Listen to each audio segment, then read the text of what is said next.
오늘은 마태복음 1장 1절에서 12절 말씀을 가지고 예배가 예배되게라는 제목으로 여러분과 함께 귀한 말씀 나누도록 하겠습니다. 먼저 1절을 보시면 예수가 태어난 곳은 작은 도시 유대 베들레헴이라는 말씀을 우리가 볼 수가 있습니다. 베들레헴이라는 이름은 떡집이라는 뜻으로 아마 그곳이 기름진 곳이었기 때문에 붙여진 이름인 것 같습니다. 구약에서는 에브라 또는 에브라다라고 불렀는데 이 베들레헴이라는 작은 도시는 역사적으로 의미가 아주 깊은 마을입니다. 야곱이 라헬을 장사했던 곳이 바로 베들레헴이었고 룻이 보아스와 결혼해서 살던 곳이 바로 베들레헴이었습니다. 그러나 무엇보다도 베들레헴의 중요한 역사적인 의미는 다윗의 고향이라는 점입니다. 그래서 사람들은 베들레헴을 다윗의 성이라고 불렀습니다. 다윗의 혈통에서 메시아가 태어났다는 약속과 함께 다윗의 성에서 예수가 태어났다고 하는 것은 아주 깊은 의미가 있는 사건입니다. 우리 주님이 태어난 곳은 베들레헴 아주 작은 마을 다윗 성이었습니다. 여러분, 지금은 갓 태어난 어린 아이에 불과하지만 인류의 왕이신 예수 그리스도가 태어났을 때 그 예수 그리스도를 목격하는 자의 입술에는 찬양과 그리고 그 마음에는 경배로 가득 찼다고 하는 사실입니다. 오늘 이 시간 예배도 말씀 속에 이 땅에 왕으로 오신 하나님을 목격함으로 진정과 신령으로 드리는 예배가 되기를 소원합니다. 예수님께서도 요한복음 4장 23절에 아버지께 참으로 예배하는 자는 신령과 진정으로 예배한다 고 말했습니다. 24절에 하나님은 영이시니 예배하는 자가 신령과 진정으로 예배할지니라 라고 했습니다. 여러분, 진정한 신앙적인 태도란 진정과 신령으로 드리는 예배를 의미합니다. 오늘날 현대교회의 비극은 무엇입니까? 하나님께 드리는 진정한 예배 대신에 일종의 영적 쾌락을 추구하는 신비주의적 예배나 아니면 사회 참여나 민주화를 부르짖는 정치적인 예배로 양분되었다는 사실입니다. 주일날 이 짧은 1시간 이렇게 앉아서 예배하면서 과연 우리는 하나님을 만나고 있는가? 하나님을 호흡하고 있는가? 하나님을 진정 경배하고 있는가?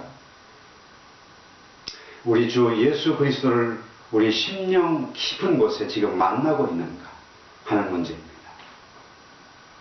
오늘 교회의 위기는 세상적인 사고방식, 세상적인 방법, 세상적인 태도가 교회 안에 그대로 들어와서 하나님을 배신하고 하나님을 비판하고 하나님을 경시하는 이러한 태도들이 지금 자리 잡기 시작했다는 사실입니다.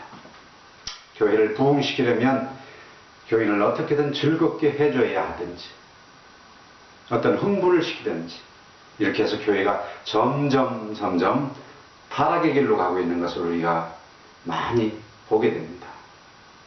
여러분, 이 예배는 정치하는 것이 아닙니다. 이 예배는 신비적인 황홀감을 경험하는 것이 아닙니다. 이 예배는 거룩하신 하나님께 경배하고 찬양하기 위해 모인 곳입니다. 오늘 우리는 하나님을 만나고 돌아가야 합니다.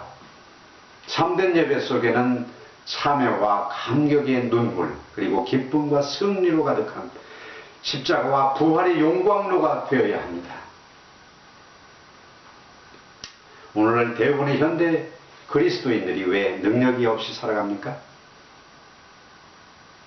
진정한 예배를 드려본 적이 없기 때문입니다. 예수님의 탄생이라는 이 엄청난 사실 앞에서 우리 성경에 보면 세 종류의 사람들이 반응한 것을 이 말씀 속에서 찾아볼 수가 있습니다. 첫째는 헤로돈과 같은 사람들의 반응입니다. 겉으로는 환영하지만 속으로는 저주하고 적에 찬 태도를 보이는 태도입니다. 오늘날 교회에 대해서도 기독교에 대해서도 적에 찬 비판들을 하는 것을 부쩍 많아졌습니다. 예수님에 대해서 불경스러운 태도를 또 아무 양심에 꺼림거 없이 행동하고 십자가를 불태우고 사탄 숭배, 돈 숭배, 우상 숭배, 붉은 사상 숭배를 복음 대신 외쳐대는 일들이 점점 많아졌다는 사실입니다. 그 사람들은 교회 안에 있을 수도 있고 교회 밖에 있을 수도 있습니다. 그러나 결과적으로는 예수의 탄생에 대해서 헤롯과 같은 이러한 반응을 보이는 사람들입니다. 두 번째 반응은 제사장과 서기관들 같이 무관심한 태도입니다. 제일 무서운 신앙적 태도는 무관심한 태도입니다. 습관적으로 교회에 나오고 습관적으로 나와서 설교 듣고 습관적으로 헌금하고 습관적으로 봉사하는 것, 이것은 가장 무서운 신앙의 암적인 적입니다. 이런 사람은 회개할 것도 없어요. 교회 잘 나오니까. 이 사람은 반성할 것도 없어요. 헌금도 열심히 하고 재직일도 열심히 하니까. 그러나 종교적인 습관에 사무쳐서 그것은 헤롯 시키는 대로 예수의 행적에 대해서 조사를 시키겠던 서기관과 제사장과 같은 그런 반응인 것입니다. 그들은 흥분하지 않았습니다. 하나님이 인간이 되어 오늘 이 땅에 오신 사실에 대해서 그들은 결코 흥분하지 않았습니다. 오늘날 제일 불쌍한 성도는 교회 안에 들어와서 감동하지 않는 사람입니다. 감격하지 않는 것입니다. 예수 믿은 오랜 세월만 자랑하고 있는 사람, 훈장만 자랑하는 사람, 한 번도 눈물을 흘려보고 주님의 피 묻은 손을 만져보고 살아계신 부활하신 예수 그리스도에 대해서 내 생애를 헌신해 보지 못한 사람, 이런 사람이 점점 많아지고 있다는 사실입니다. 어쩌면 이런 사람들에게는 교회에 열심히 봉사한다는 사람들 속에 이런 일이 있을지도 모르겠습니다. 이 땅 위에 말구유에 태어난 하나님이신 예수 그리스도 앞에 이처럼 종교적인 전문가적인 태도로 무관심하게 반응했던 그런 사람입니다. 여러분, 예수 오래 믿은 것을 자랑하지 말고 예수 만난 것을 자랑하십시오. 훈장을 자랑하지 말고 주님과 동행하는 것을 자랑할 수 있길 바랍니다. 세 번째 반응에 살아 보인 사람은 먼 길을 생명을 바쳐 찾아온 동방 박사들의 반응입니다. 그들은 감격과 기쁨으로 경배를 드릴 수 있었습니다. 전설에 의하면 그들의 이름은 카스팔 또는 레키올, 발다샤라는 말을 쓰고 있습니다. 그들은 점성술을 겸비한 학자들이라고도 하고 왕이라고도 하고 또는 제사장, 선지자라고 말하지만 그러나 여기는 아무런 정확한 근거는 없습니다. 그러나 확실한 것이 하나 있습니다. 분명한 것이 하나 있습니다. 1절을 보십시오. 헤롯 왕 때에 예수께서 유대 베들레헴에 나심에 동방으로부터 박사들이 예루살렘에 이르러 말하되 유대인이 왕으로 나시니가 어디 계시냐? 우리가 동방에서 그의 별을 보고 그에게 경배하러 왔노라 하니. 분명한 것은 그들이 동방으로부터 온 사람들인데 그들이 점성술을 연구했는지 안 했는지 우리는 잘 모르지만 그러나 그들에게 이상한 별 하나가 나타나서 그 별을 보고 여기까지 죽을 고생을 하고 왔다는 분명한 사실입니다. 오늘 우리는 이 동방 박사를 통해서 어떻게 예수께 경배해야 하는지를 배울 수가 있습니다. 첫째는 동방 박사는 죽음을 무릅쓰고 모든 것을 포기하고 먼 길을 왔다고 하는 사실입니다. 여러분, 예배는 하나의 종교의식이 아닙니다. 생명을 바쳐 하나님을 만나는 결단이요 헌신입니다. 동방 박사는 예언대로 유대인이 왕으로 나신 인류의 메시아가 어디 있느냐고 그들은 생명을 다 바쳐서 모든 것을 다 포기하고 그 왕이신 예수 그리스도를 경배하기 위해 여기까지 왔다는 사실입니다. 목적은 하나입니다. 무엇입니까? 경배입니다.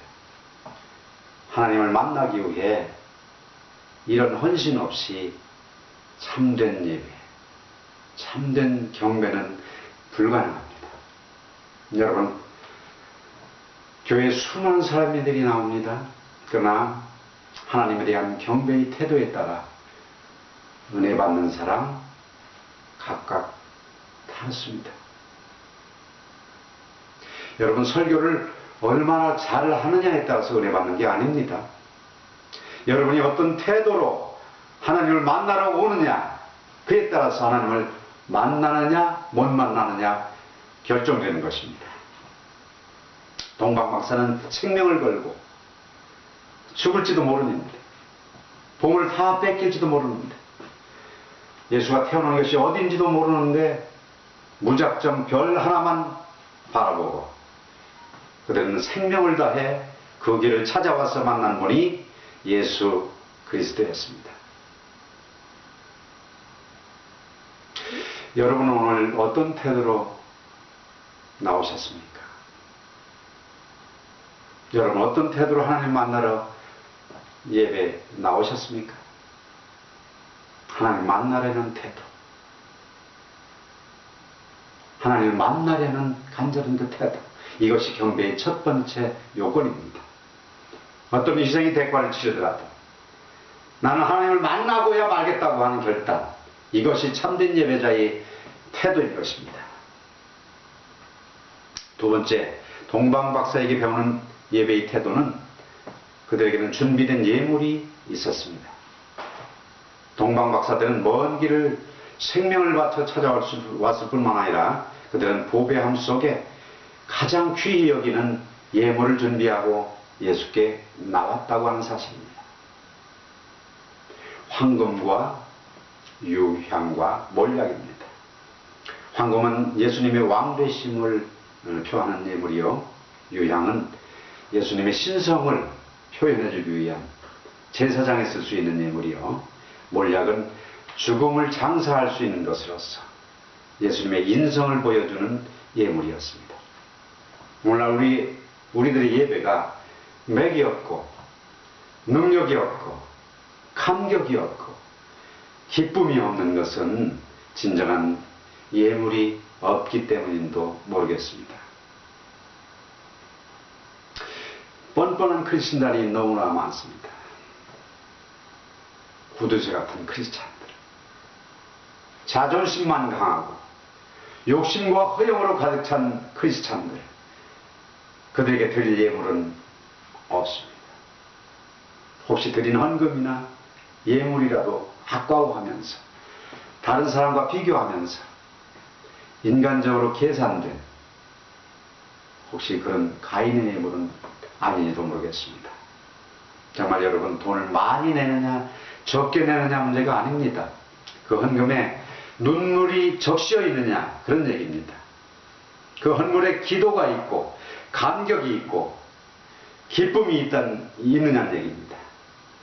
예물이 있는 곳에 진정한 예배가 있었던 것을 우리는 동방 박사를 통해서 보게 됩니다. 여러분, 진정한 예물이 아닌데 하나님이 예물을 받으시겠습니까? 하나님을 만나려고 하는 정말 진지한 태도, 생명을 거는 태도, 내가 하나님을 만나지 않으면 안 되겠다고 하는 이 몸부림치는 태도, 이거 없이 어찌 하나님 경배와 예배가 이룰 수 있겠습니까? 예배는 헌신이 뒤따라야 합니다. 진정한 예배에는 예물이 뒤따라야 합니다. 세 번째, 이 동방박사들을 통해서 발견한 예배의 본질입니다. 그것은 순종입니다. 12절을 보십시오. 꿈에 헤로데게로 돌아가지 말라 지시함을 받아 다른 길로 고국에 돌아갑니다. 헤로당은 동방박사에게 예배를 마치고 나서 자기에게 오라고 했습니다. 근데 꿈에 지시가 내렸습니다. 동방박사에게 헤로당에는 가지 말고 다른 길로 가라는 말씀이 있었습니다. 순종이 제사보다 낫습니다. 참된 예배는 순종으로 표현되고 순종으로 완성되는 것입니다. 예수를 믿어도 이렇게 믿는 사람이 있어요. 내 식으로 교회를 섬기고 내 식으로 봉사하려는 사람. 이런 사람은 여러 사람과 부딪히고 시끄럽고 말이 많습니다. 그러나 자기 식으로 예수를 믿으려는 것을 포기한 사람, 순종하기로 아주 결심한 사람, 어떤 일을 맡겨주든 어떤 상황 가운데 있든 순종하기로 결심한 사람에게는 평화가 있습니다. 신앙생활의 결론은 여러분의 인격에 순종이 있느냐 없느냐로 결론 짓습니다. 여러분, 동방박사는 꿈의 지시대로 다른 길로 가고 말았습니다. 오늘 참된 예배의 모습 세 가지를 동방박사를 통해서 배웠습니다. 헌신 없는 예배는 예배가 아니다. 예물 없는 예배는 예배가 아니다. 순종 없는 예배는 예배가 아니다. 물론 이것이 전부는 아닙니다. 어떤 때는 우리의 드릴 예물이 없어서 아무것도 드릴 것이 없어서 빈 마음으로 교회에 나올 수도 있습니다. 그러나 하나님은 우리의 중심을 보고 계십니다. 아버지, 먼 길을 죽음을 무릅쓰고 찾아온 동방박사를 생각해 보면서 헌신과 예물과 순종에 대해서 생각해 보았습니다. 오늘 우리가 드리는 이 예배 속에 진정한 감격과 기쁨을 경험하게 해 주시옵소서. 우리 예배가 늘 동방박사의 경배가 되기를 소원합니다. 예수님 이름으로 기도드렸습니다. 아멘.